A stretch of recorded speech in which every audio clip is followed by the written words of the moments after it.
Welcome to As the Chakras Spin, a podcast that connects life's experiences as they relate to the seven major chakras physically, emotionally, mentally, financially, and spiritually. I am your host, Tashi K.D. Cooper.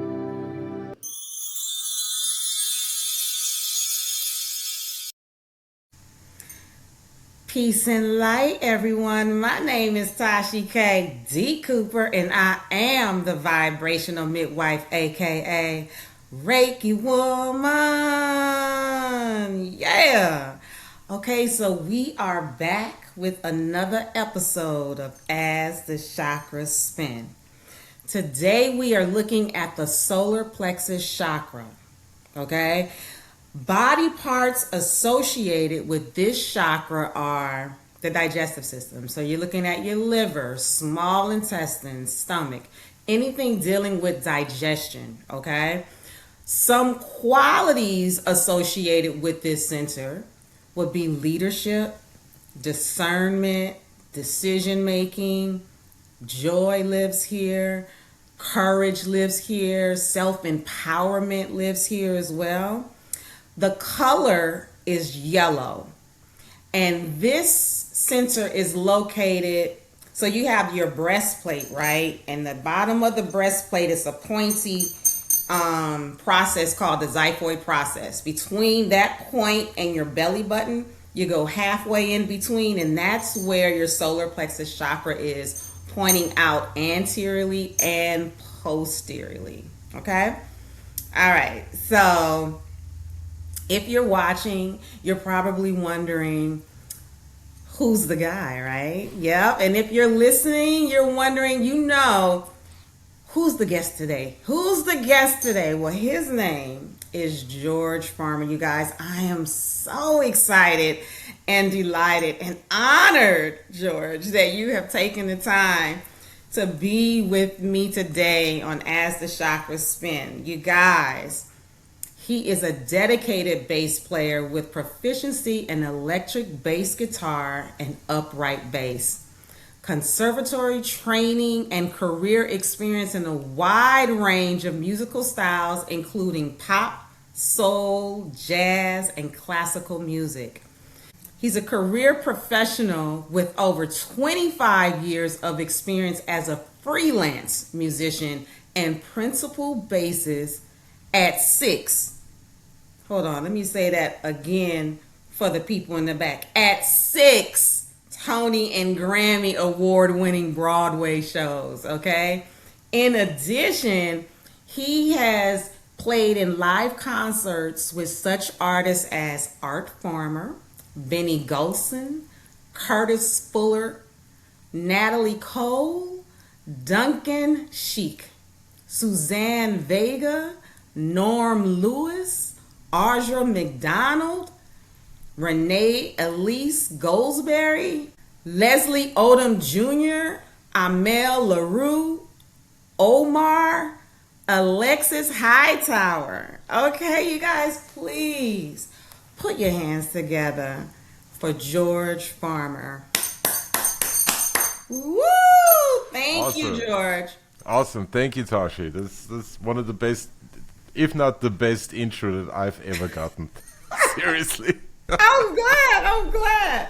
No, I am so honored. You guys have no idea how honored I am to have George with me today. I've never been in the presence of someone who won a Grammy and or a Tony, and yeah, I'm excited. Yeah. I mean, it's the shows that won the Grammys and the Tonys, but I happened to be the one who played bass on that, so yeah. Yeah, you contributed to it. Yeah, I did. Yeah. I love that. Okay, so audience, as it pertains to the solar plexus chakra, today we will look at the qualities of self-empowerment, courage, leadership, discernment, decision-making, and joy. So, George, I read that you began your musical training at a young age, initially receiving lessons from your father, trumpeter, Art Farmer. That's I have correct. 2 questions, okay? One, do you remember how old you were during those initial lessons? And two, do you remember if you were naturally drawn to becoming a musician, or was it a concept placed into your hands because of who your father was? That's great questions, both of them. I do remember. I remember that my gift or vocation, because I think playing music or being an artist is a vocation. Okay. I think it came out. The first time I remember it coming out was when I was 3 years old. 3. Yeah, yeah, for sure. And I have very, very clear memories. I'm blessed with a good memory, and I do remember singing along to the radio, tapping my foot to the radio, singing Yeah. TV signations, TV show signations.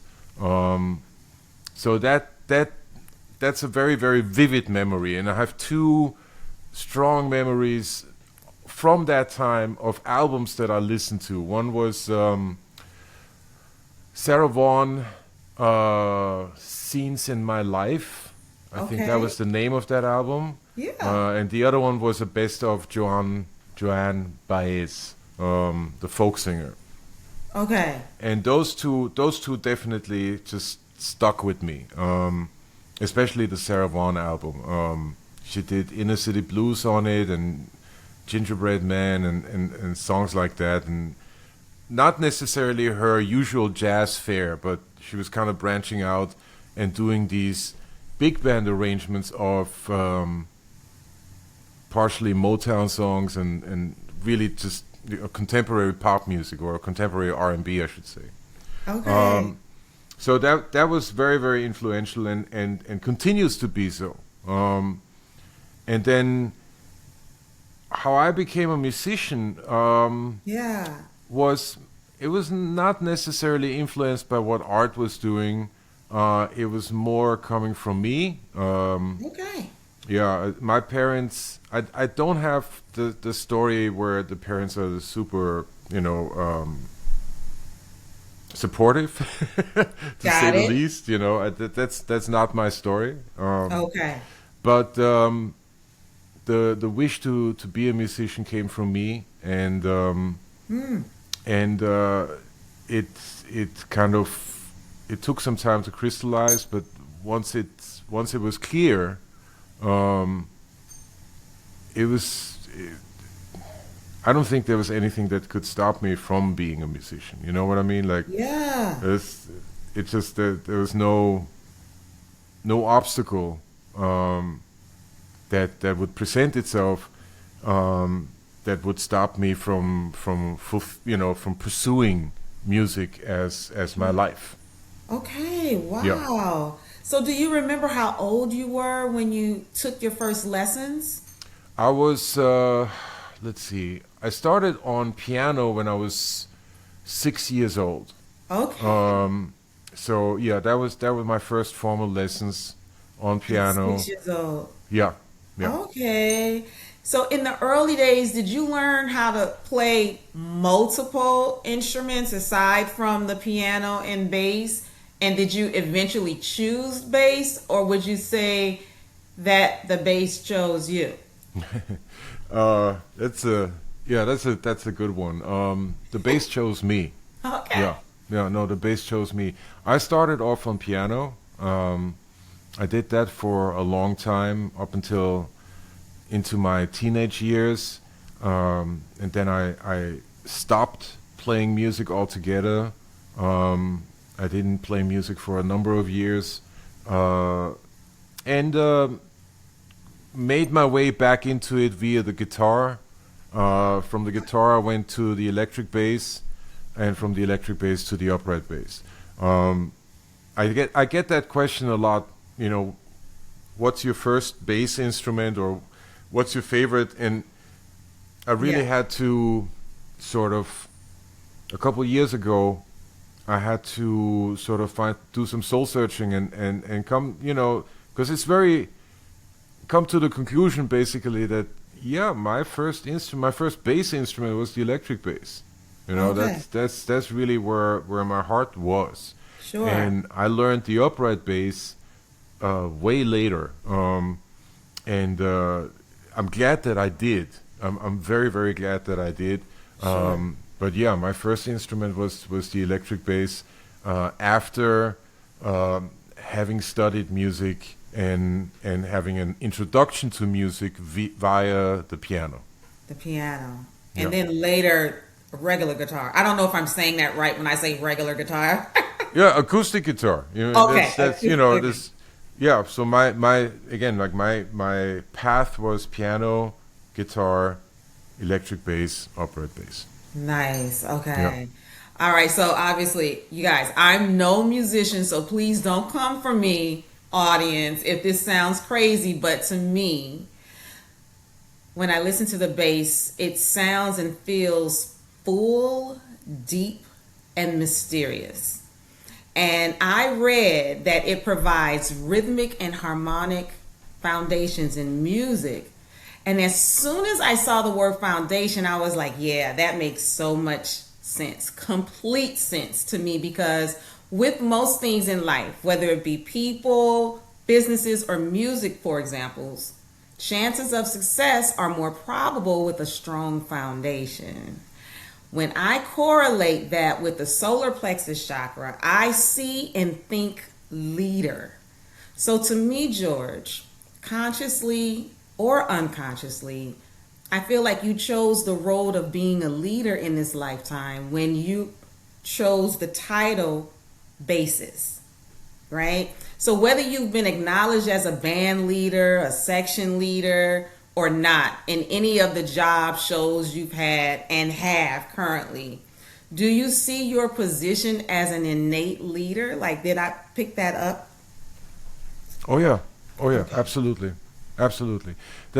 Being a bass player, you're in a very unique position because I have to branch out a little bit. Music consists of three parts. Okay. And they have three stages of importance. First is rhythm, second is melody, and the third is harmony. Okay. Those are the three elements of music, right? Okay. You can have rhythm and melody, and you have music. You can have rhythm by itself, and you have music. Okay. You can have rhythm and melody, and you have music. You can have rhythm and harmony, and you have music. But you don't have melody without rhythm, Okay. right? Okay. Doesn't exist, right? Okay. So Makes having sense. established that, right? Yeah. As a bass player, you're in this very unique position where you combine all three elements of music. You Okay. combine rhythm, melody, and harmony, right? Yeah. So, and that in and of itself makes you not necessarily always consciously or directly, but the fact that you are at this position where you combine these three elements Sure. makes you the leader of whatever ensemble you're playing in. Okay. That makes so much sense. And when Yeah. I just saw the word foundation, I was thinking, yeah, leader, you need a strong foundation to do anything. Yeah, Right? yeah, absolutely. So we, as bass players, we combine these three elements, and we are. Art always told me that the bass is the most important instrument in the band because we combine all three elements of what constitutes music, right? Wow. So that is yeah. It's impossible to be the bass player and not lead. It doesn't exist.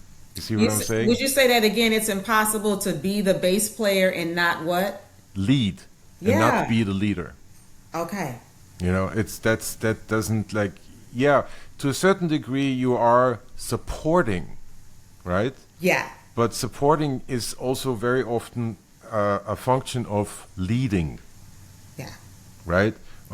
You are the foundation. You are, the Greg Allman from the Allman Brothers used to say that the bass player's right hand and the drummer's right foot is the concrete foundation of every band, right? Yeah.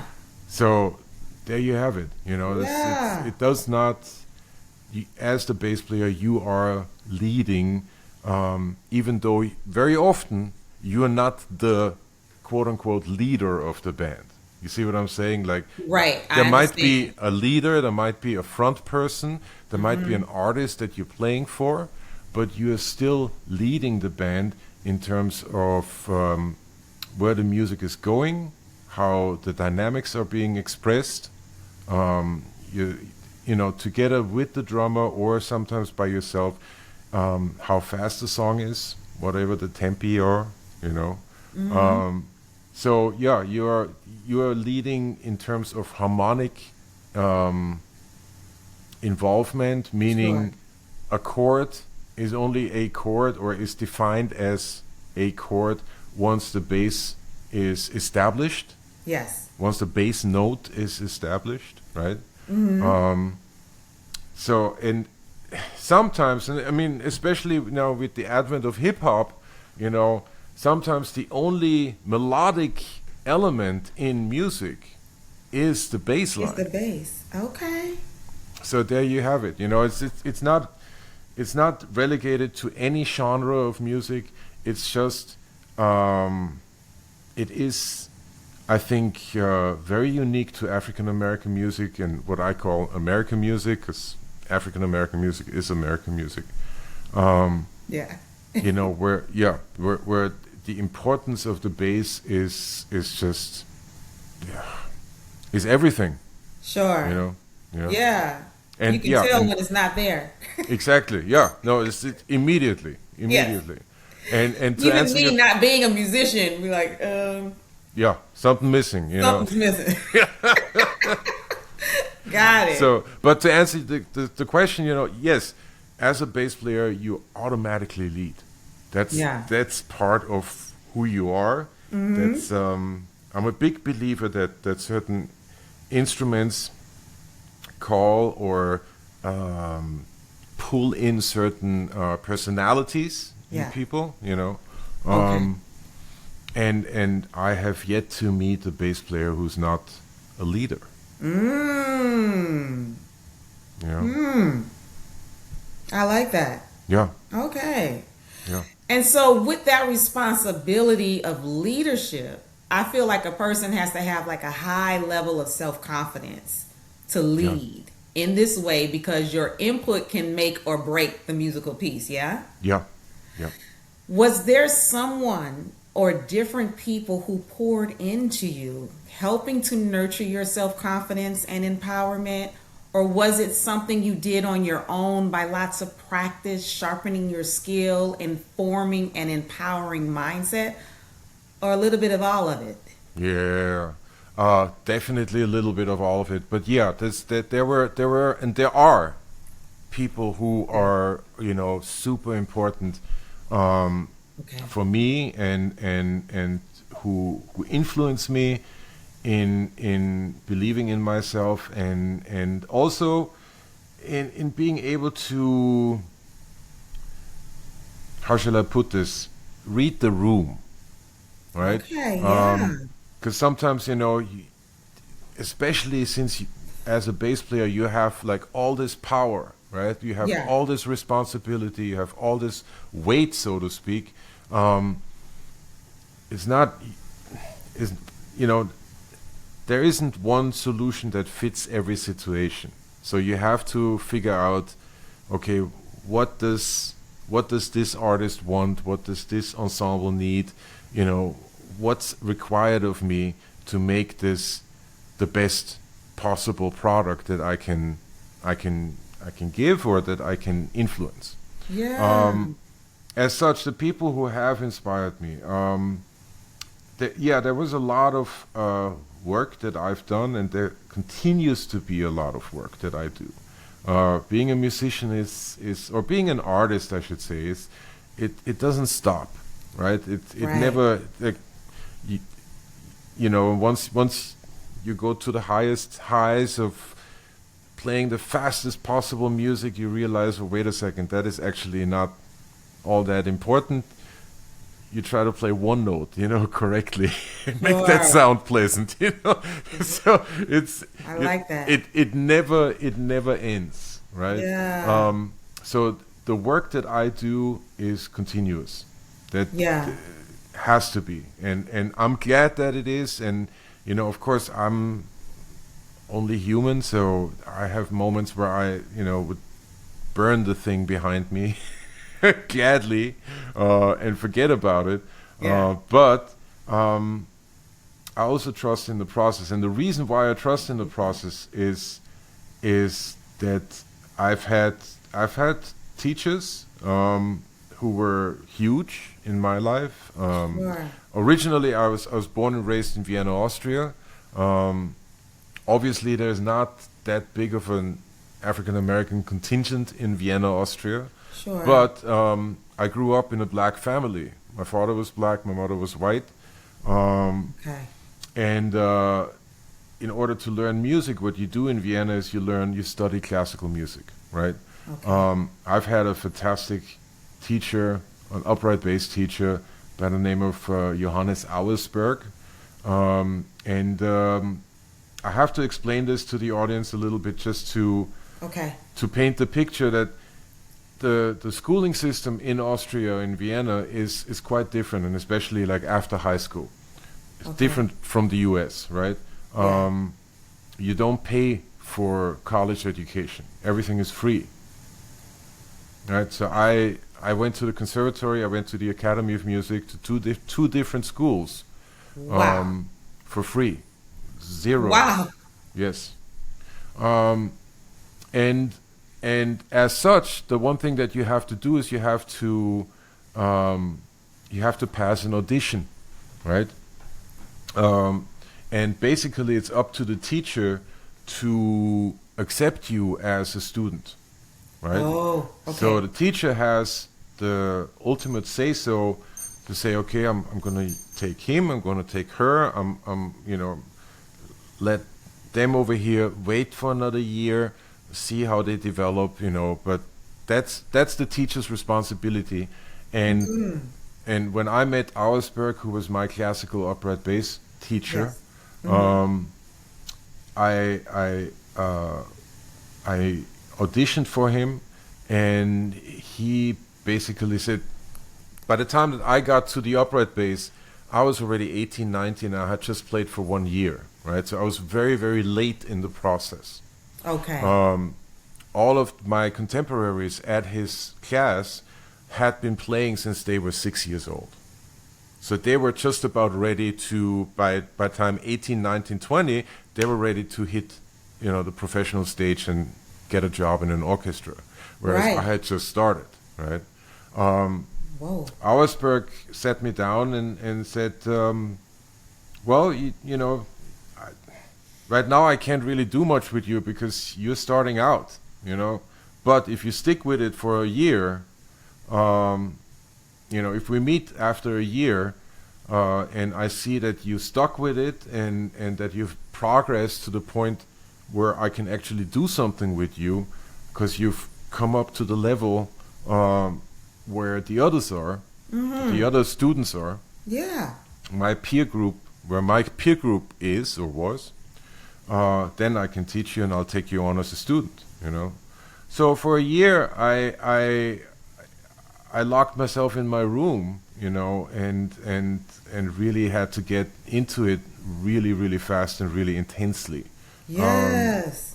And that worked out. And the reason why I always bring up, when I'm asked this question, why I always bring up Auersberg is that he didn't have to do that. Sure. He could have just said, no, you're too Yes. old. And that would have been the end of it. And he would have been 100% justified. And it would Right. not have been, out of any kind of malice or or any, like it would just be, I'm sorry, but you know, your peers have been playing for 20 years, you have not. Right. You know what I mean? Wow. Like, so he could have just said that, but he didn't. Yes. And he believed in me. He believed in me when I studied with him, and I studied at another school at the same time, which is an absolute no-no in Vienna. Like, that's unheard of. Wow. You either study classical music or you study jazz, Uh-huh. but you don't study both of them at the same time, right? Which is what I did, because again, I'm a very late bloomer. I started very late. I had to catch up. Right. So his first belief in me manifested itself in telling me that I'll take you on after a year of you doing what you need to do, Yes. right, in order to come up level-wise. And then it manifested itself when he learned that I was studying at a second school, and he was like, well, I really don't know why I shouldn't teach you if you can keep up. You know, so Yeah. he really didn't have to say that, and he was very, very gracious with his time. He was an incredibly influential musician, influential friend. You know, he Yes. became a friend, and to this day I take the list. I carry the lessons that I got from him with me. It's part of my musical DNA. It's part of my personality. I owe him an incredible debt of gratitude and incredible debt. Period. Yeah. So he was a huge influence. Not to get too far into the weeds, but Yeah. the other thing that I wanted to point out was that this was someone from my past. Auersberg passed away in 2017, and after a long life and a very productive life, and you know, after having, you know, inspired a lot of musicians. I mean, Sure. a lot of musicians, me being just one of them. Sure.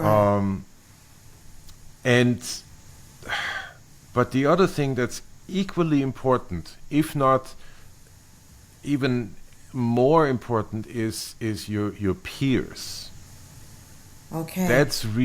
Those are the people who keep you on your toes in the positive and in the negative way, but who continually inspire you, who continually motivate you, who, you know, hopefully there is some sort of honesty, you know, that continues to influence you. I mean, it's, you know, being an influencer or whatever you want to call it, has become such a en vogue thing to say, right? Yeah. Yeah.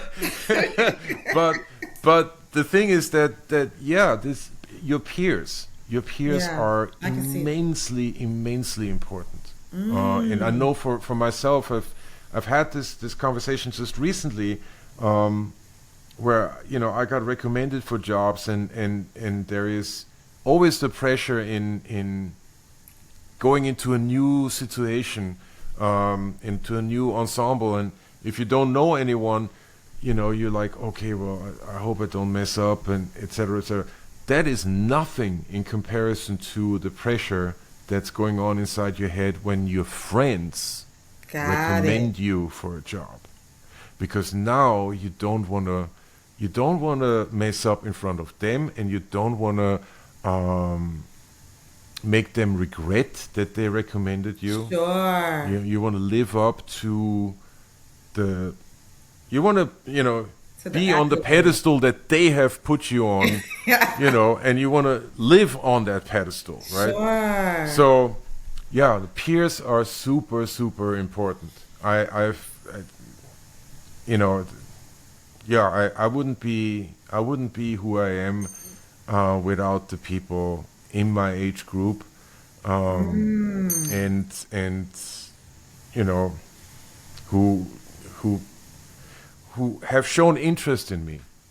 You know, Sure. that's hugely important. I like how you say that has shown interest in you, because I know for me, what draws me to people that have been influential in my life are people that have taken an interest in me, and they see me as an individual and what I have to offer. And then I also like some of these people who were instructors or in corporate America and kind of provided a way for me. I appreciated their how they showed up for themselves in life, Yeah, whether it be professionally in their style of dress, how they walked, what they provided, their skill level. Um, yeah, I appreciated that. But I get what you're saying. I totally, it's something when one of your colleagues, someone that does the same thing that you do or similar, yeah, yeah, and they see you. yeah. Yeah, and they recommend you for certain things. Yeah, I Yeah, love and they, that. they show you their confidence in you. Yes. They share their confidence in you, and that's huge. Yeah. Of course, there are the idols that we all kind of aspire to. There are the musicians that we aspire to, that we uh, imitate, right? Sure. And there are too many, literally too many to name. But I do want to point out one particular individual, and that is Ron Carter, the bass Okay. player, and he's now 88 years old. He, was in the Miles Davis quintet of the 60s. Very, very influential musician, hugely influential. I mean, I think he's the he is. I don't think I know. He is the most recorded jazz bass player alive. Okay. Period. Right. There's Okay. nobody above him. Wow.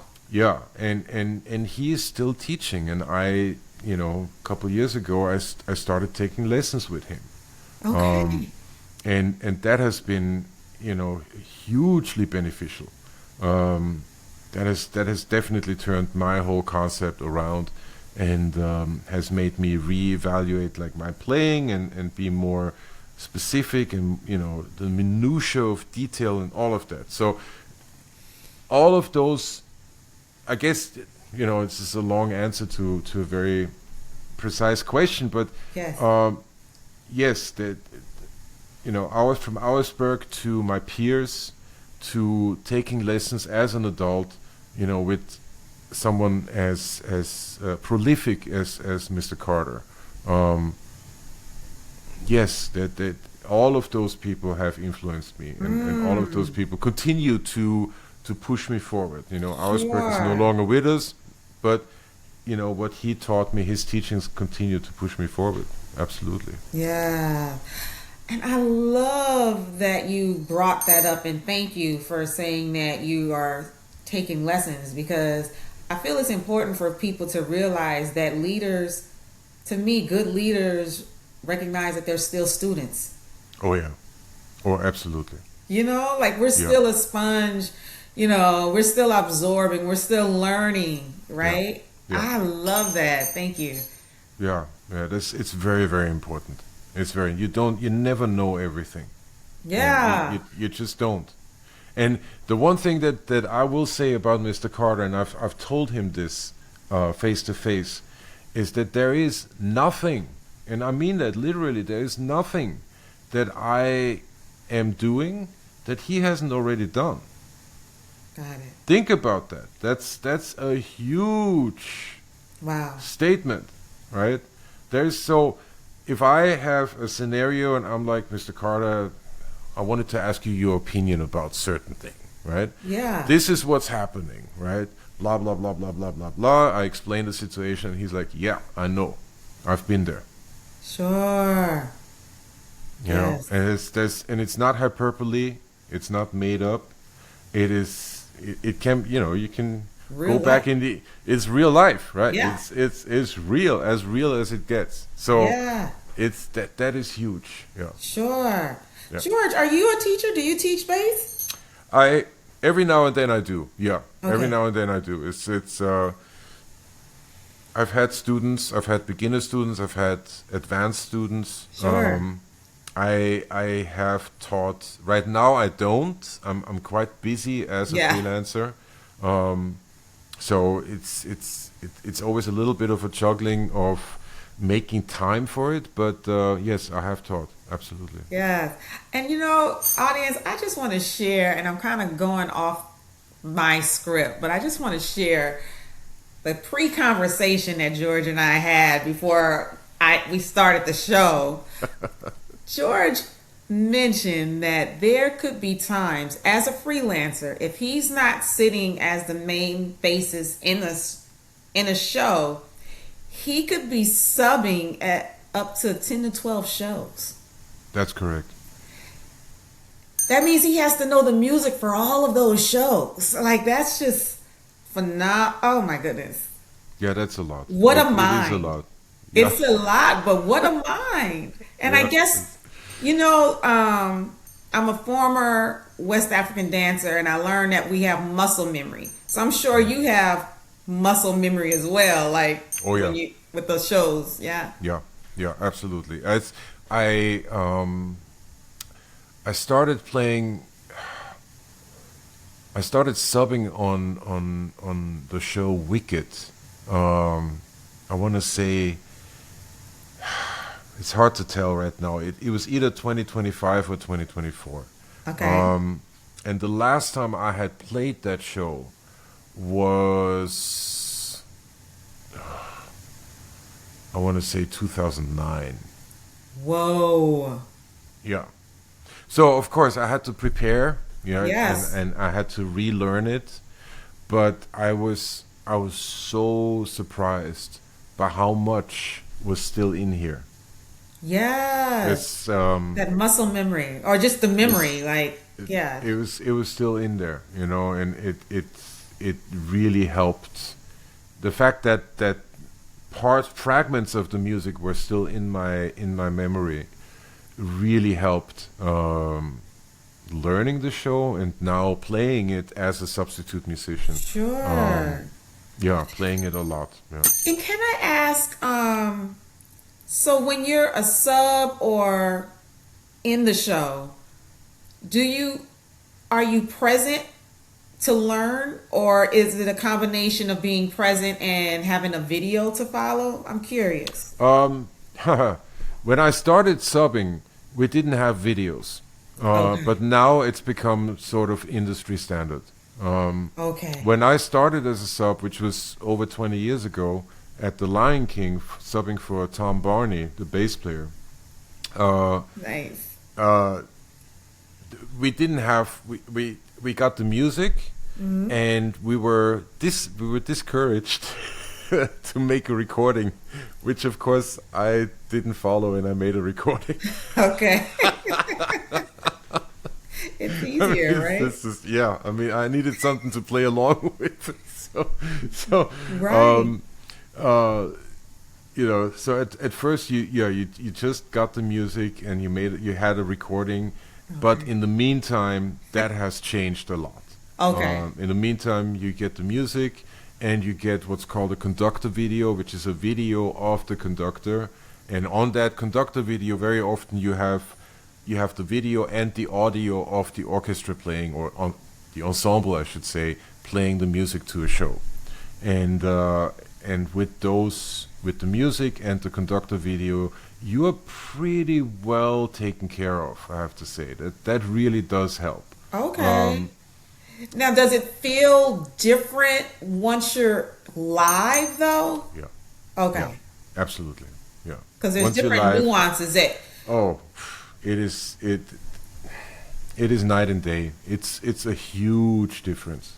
Okay. And the reason why you prepare as a sub, this is kind of going off topic, but the I know, reason it's why okay. why you're preparing as a sub is because of that difference. That difference is going to be so significant and so prominent that it is going to throw you. It's 100% going to mess up your performance. and your preparation is what helps you recover. Nice. So the more you prepare, the quicker, and we're not talking about like seconds or minutes or any. We're talking about split seconds. Yeah. We're talking about the hesitation, right?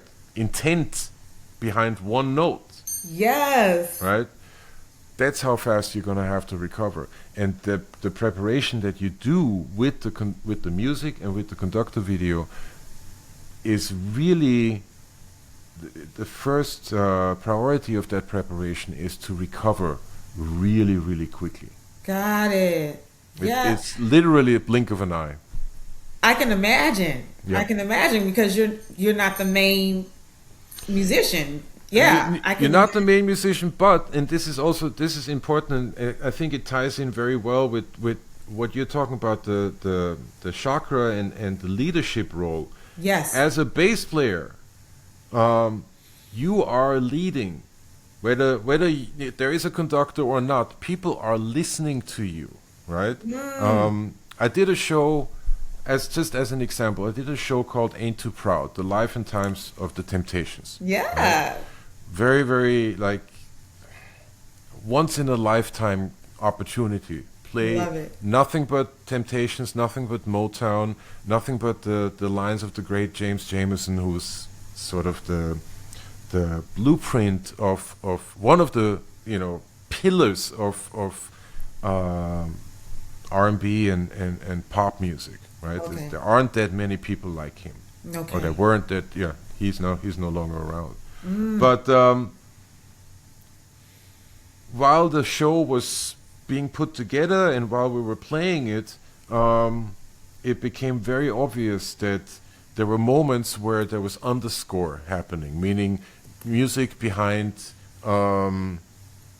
dialogues, right? Behind certain scenes, behind certain movements on stage, right? Got it. All of the underscore came from the bass. Ah.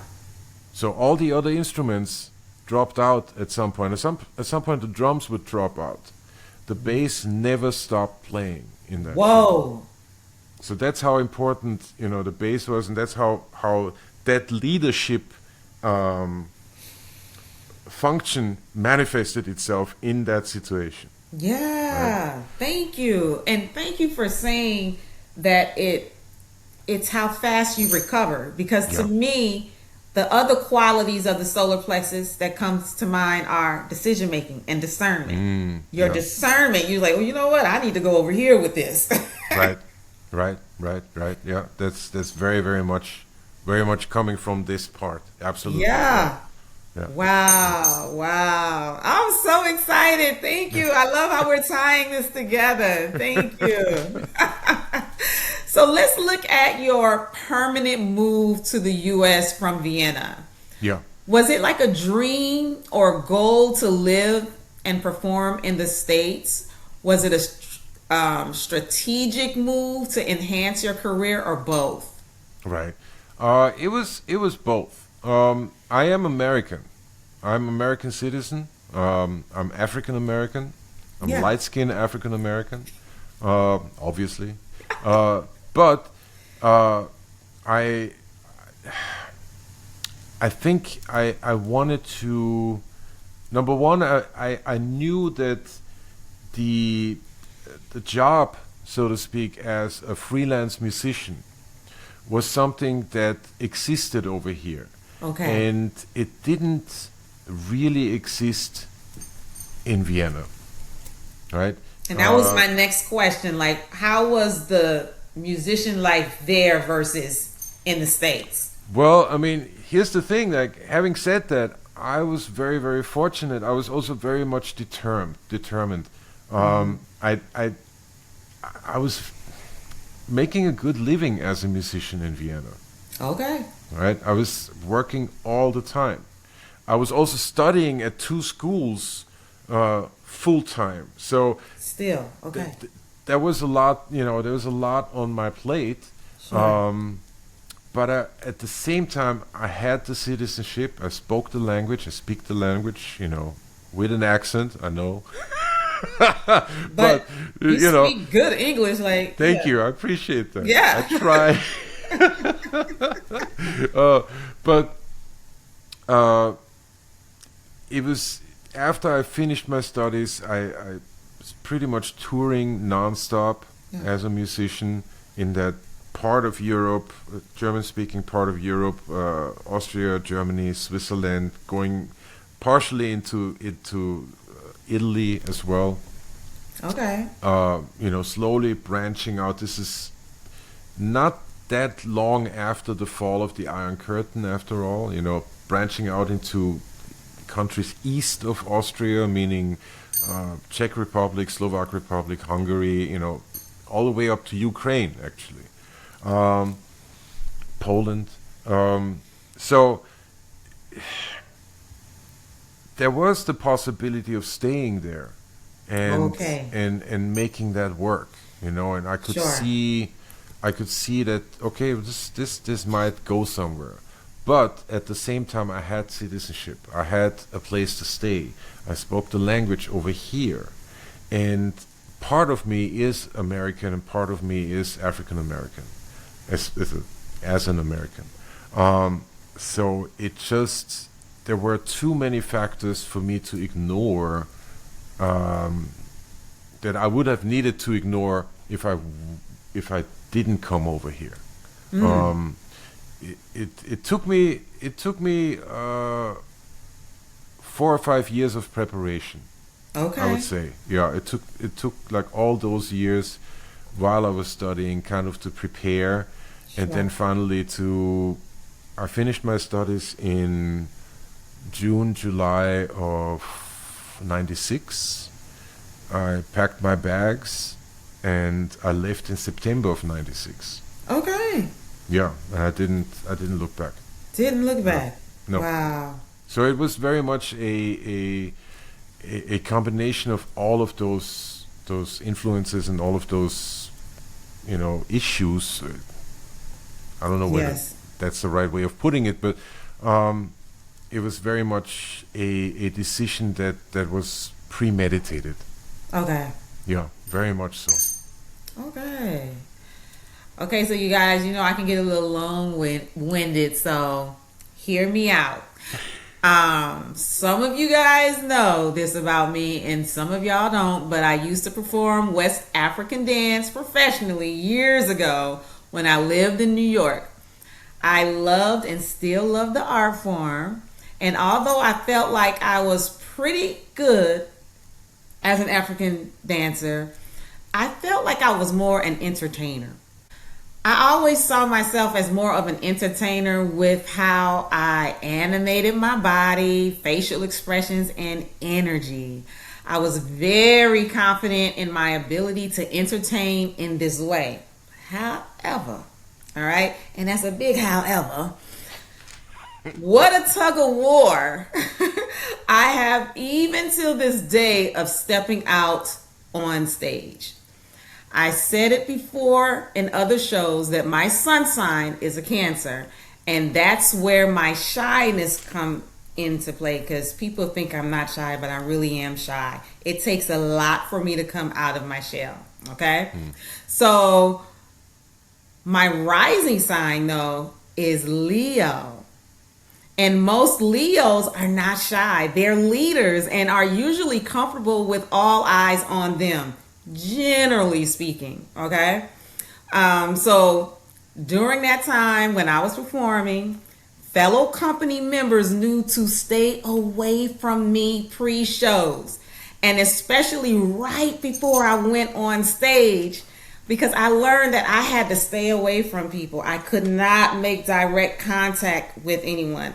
I had to pour into myself and encourage myself before I got on stage. And once I got on stage, I was cool. It was like a light switch went on and I went into entertainment mode. But it took a lot because of that stage fright. So George, you have performed in private sets, huge stage production, Broadway, off-Broadway, television and film. as well as auditions to attain some things, right? Mm-hmm. Mm-hmm. So, has courage ever been a challenge for you to summons? And if yes, can you share an experience of how you overcame any fear you might have experienced? Mm. Yeah, good question. It is. It really is. Uh, y- I want to say, my instinctive answer would be, uh, I don't get stage fright. Number one, Okay. that doesn't happen. You I know, love that. yeah. That's that. I'm. By the time I get to the stage, Yeah. there's a lot of preparation that went into that, right? Uh-huh. So the audience really only sees, I'm gonna say like maybe 5% of the work that I'm doing, because the 95% It's is the preparation. preparation. Right? Got it.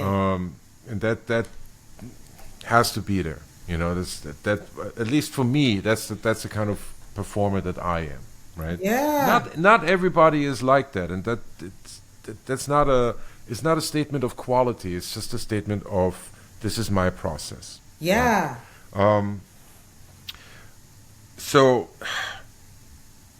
but that definitely, there are moments where you doubt yourself, Okay. and those moments, those are the ones more so than stage fright.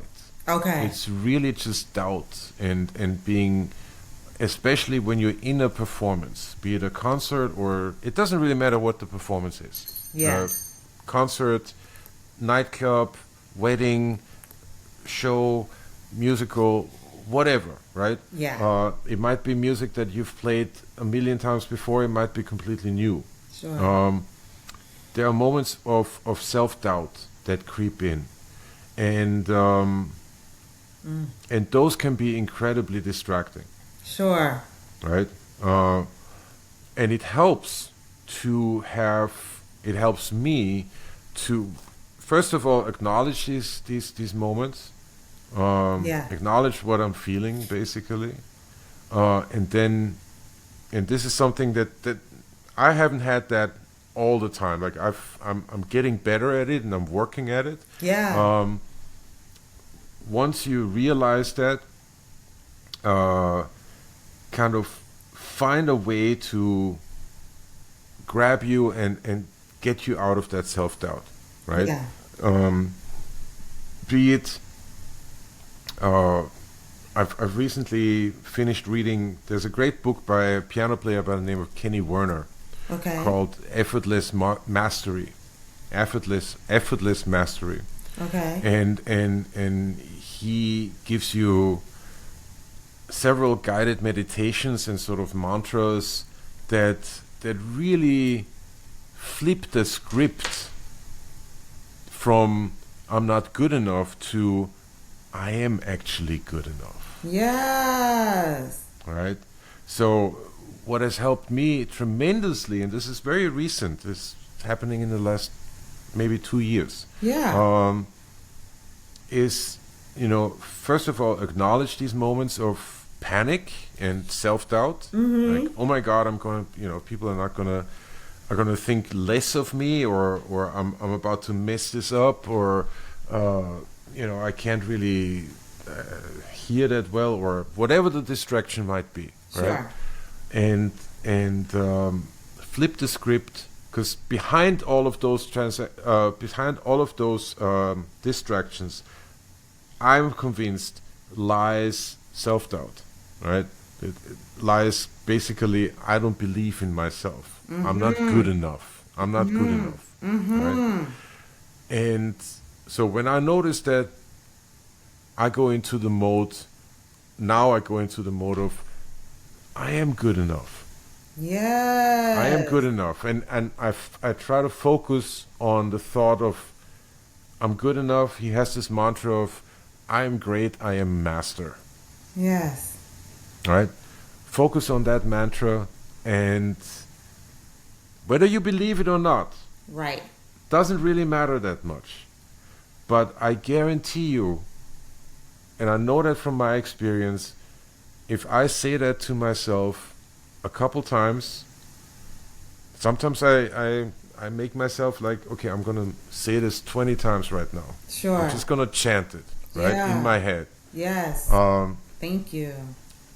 It's powerful. It changes everything. Yes. It changes it. And if nothing else, it calms down your nervous system and refocuses you in the moment where you're supposed to be, where your music is supposed to be, or whatever your form of expression is. Sure. Right? Be it dance or performance or singing or whatever it might be. Yeah.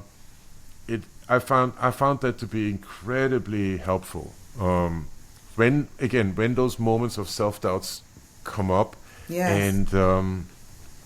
and you kind of you have two paths that you can follow. You can either go into the self-doubt, or you can try to find a way out of it. Yeah. And I find those little mantras very, very helpful. Where you flip the script. It's not that you're not good enough, you are good enough. Yes. Even if that's enough, right? That statement by itself is already enough. It is. You are good enough. It is. There's a reason why you're on that stage. There's a reason why you're in that seat. There's a reason why you're doing what you're doing. You are good enough, right? Yeah. So it's sort of a reminder. And I'm a big believer in that. And I know that I use that all the time. Okay. And you're talking my language. I love to meditate and I love mantras. Yeah. And like before we started this show, I had mentioned how dope this was being in George's presence. And George is like, I'm dope. So you are embodying those mantras and affirmations. Yes. Because I say, yes, you are. Yes, I am. Yeah. I love it. Well, I mean, here's the thing. Like, you gotta... as I hinted at the beginning of our conversation, like I don't come from the most supportive background. Sure. That has not been my story. So some people have that background, and some people have people in their corner that are like rah-rah-rahing them on. Yeah. That has not been my story. Sure. And I'm old enough now to sort of take the responsibility and be like, well, even if no one's in my corner, who cares? I need to be in my corner. Say it again. Exactly. Yes, you know what I mean? George. Like, so that's I love that.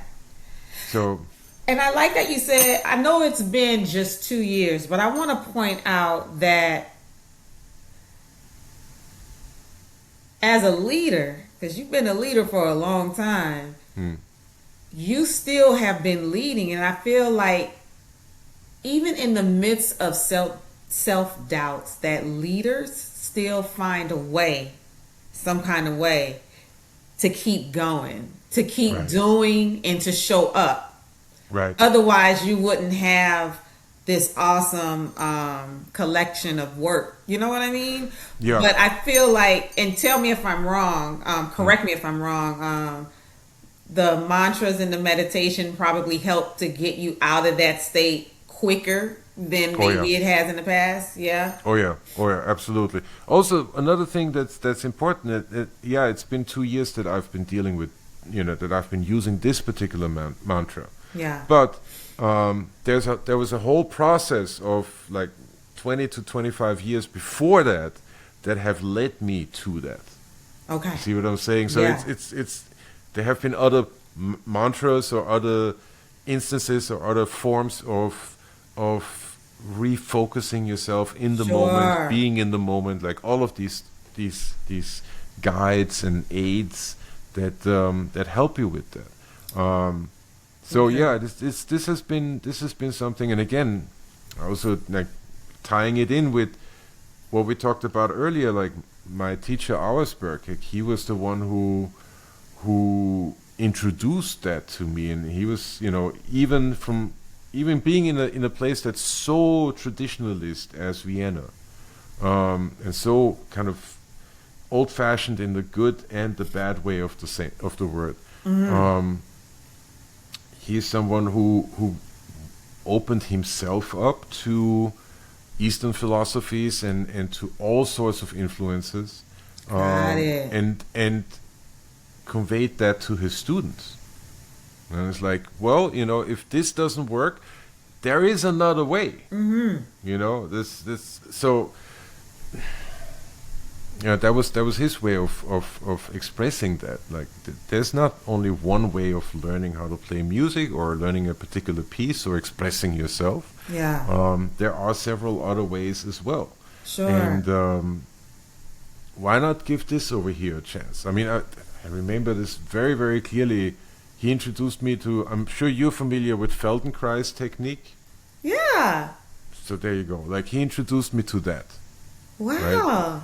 Right? And that made a huge difference in my life. Okay. So this, Yeah. he also did Alexander technique, and like, he definitely was open to that, and he passed that knowledge and that openness to outside influences on to his students.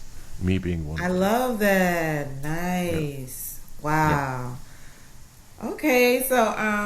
Okay, so with your breadth of work and experience, George, I'm sure that you have been offered some opportunities without having to audition. Aside from being an awesome bassist, what are some leadership qualities that you feel stand out in ways that people consider you a good resource in your craft? That's a good question. There are obvious musical qualities. Okay. Right? Being able to read music. Okay. That's super important, right? Being able, and then on the other hand, being able to understand what someone who doesn't read music, who approaches music from an instinctive point of view, right? When they explain something, you need to be able to understand that. Sure. In order to be able to understand that, you need to be a good listener. And I think that's a key quality. I think that artists who have played with me and who are playing with me enjoy my presence and my company because I listen. Yes. And I make them feel seen and heard. They make me feel seen and heard.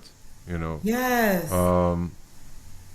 And yeah, there's curiosity, interest, and the ability to listen. I think that's really super important. Yes. And so people appreciate that about you. Yeah. Yeah. Yes. Yeah. And that is throat chakra. I know that's a whole different chakra, but and it's the throat, but having good listening skills, and speaking up for yourself, and self-empowerment lives here as well, but being your authentic self. And I love that the question is asking about what people see about you, your authentic self, and you talking about being a good listener, and that's all part of throat chakra, all those qualities. Yeah, absolutely. I think, yeah. If I were to sort of sum it up into one faculty or one function that makes people hire me, aside from all the musical stuff, like aside from playing in tune and playing in time and showing up, being professional and like all of that, like Yes. that's a given, right? Sure. But the fact that I listen, I think people appreciate that, and I make them feel seen and heard, and I do it not because I have anything to prove, but because I'm genuinely interested, and I make room Yes. for their ideas. I like that. Yeah. I like that. Yeah. Okay, so lastly, I love that joy lives here in the solar plexus chakra. Would you say that joy contributes to your musicianship? And Oh why yeah. or why not? Oh, absolutely. Absolutely. Without joy, there's no making music. There's no connecting. There is no communicating. It doesn't matter whether you're communicating joy or frustration or hurt or anger or love, or whether you're communicating something positive or negative is what I'm trying to say. Sure. Um, Joy is the one thing that lets you understand whether you like something or not. And you might not be able to explain why you like it, but eventually you will, right? Eventually you'll get to the place where, okay, this is why I'm vibing with this. Yeah. It's again, whatever the motivation behind that is, right? Whether Yeah. it's fierce or mellow, it doesn't matter, right? Joy is the one element, I would say, that lets you identify what you like, and therefore makes it easier for you to reproduce that and express yourself. Your authentic self. Yeah. Yeah. So it's of the utmost importance. It's really, really super important. Finding the joy in what you're doing, and finding the joy in my case in the music that I'm playing or that I'm listening to, was and continues to be incredibly helpful. It's just, I've had this revelation a couple of years ago, like 10, 15 years ago. I used to play a lot of jazz gigs, right? A lot of Okay. jazz concerts and tours and all of that. And I used to play a lot of upright bass. Okay. And it was all instrumental music. It was all just, instruments and that's it, right? Yeah. No vocals, right? And at some point, I had to realize that, no, wait a second. First of all, my first bass instrument was the bass guitar. And my first introduction to the bass guitar was through songs, through singers, through Sure. bands, Yeah. right? That's actually where I wanted to go, right? So let me reconnect with that.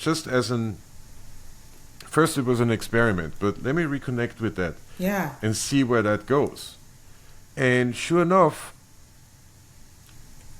it showed me that that's really where my heart lies, Yeah. right? Okay. I love playing behind singers. That's where my forte. That's one of my fortes. Okay. And it made my instrumental expression, when I am in the situation where it's only instrumental music, it made that so much better. Because I again, got like, it. this Yeah. you listen differently when you have to deal with a singer who phrases a certain way, who has to deal with lyrics. Okay.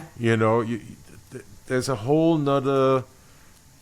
You just listen differently. That's probably the Sure. best explanation that I can give. And that listening experience, you take that, or I took that, and I am taking that into playing instrumental music, and I always start listening completely different there. Yeah. Right?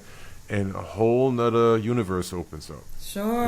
It's a profound change, in my opinion.